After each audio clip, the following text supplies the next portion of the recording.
રાજકોટમાં ડોક્ટરની બેદરકારીથી યુવાનના મોતનો આરોપ। એચસીજી હોસ્પિટલના ડોક્ટરની બેદરકારીથી મોત થયાનો પરિવારનો આરોપ। મૃતકના પિતા વશરામભા મોકરિયાએ ગાંધીગ્રામ પોલીસમાં કરી અરજી। વશરામભાઈના દીકરાનો પોરબંદર પાસે થયો હતો અકસ્માત। એચસીજી હોસ્પિટલમાં 58 દિવસ સુધી સારવાર ચાલી। 58 દિવસ સુધી ડોક્ટરે કોઈ હકીકત ન કીધાનો પરિવારનો આરોપ। ડોક્ટરે અલગ અલગ 4 ઓપરેશન કરી નાખ્યાનો આરોપ। ઓપરેશન પછી ઇન્જેક્શન મારતા તબિયત બગડી હતી। મૃતક યુવકના પિતાએ ડોક્ટર લાલ સેટા ઉપર લગાવ્યા ગંભીર આરોપ। હોસ્પિટલને સીલ મારી લાયસન્સ રદ કરવા પરિવારની માંગ। દીકરાનો વીમો હોવાથી રૂપિયા પડાવવાનો હોસ્પિટલે કારસો રચ્યાનો આરોપ। એક સિગ્મા સ્કૂલની બસ પૂર ઝડપે જતી હતી અને એની મારા દીકરાને જાહેર રસ્તા પર બસે બ્રેક કરી અને મારા દીકરાને ભેળવી લીધો।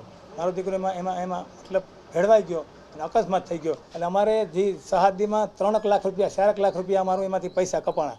પછી આ લાલ શેતાનને આનું મેનેજમેન્ટ એને કેવું થયું કે આની પાસે આવડી વીમા પોલિસ છે તો આપણે વીમા પોલિસી ખાઈ જાવી। એટલે એની જનરલમાં અમને 2 દી મોકલી અને પાછું એક એવું ઇન્સન માર્યું છે એ ઇન્સનમાં એની ભૂલ છે।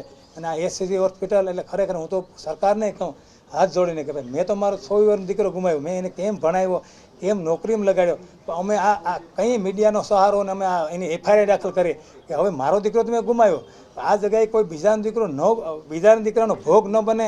એટલે આ હોસ્પિટલમાં ઉતાકો તાળા લાગી જાય અને ડૉક્ટર લાલ શેતા છે એ શેતાન છે ખરેખર। એનો એવો તમોગુણી છે કે મારા હમેતા આ મહિનાથી થા એને મને એક એવી જગ્યાએ મને એવો આમ હડકા ભરેલ હું તો એને મહિને બોલાવતો નહીં, પણ ખરેખર લાલ શેતાનું લાયસન્સ રદ થવું જોઈએ, આ હોસ્પિટલમાં તાળા લાગવા જોઈએ। સરકારને મારો એટલો ખરેખર અનુરોધ છે।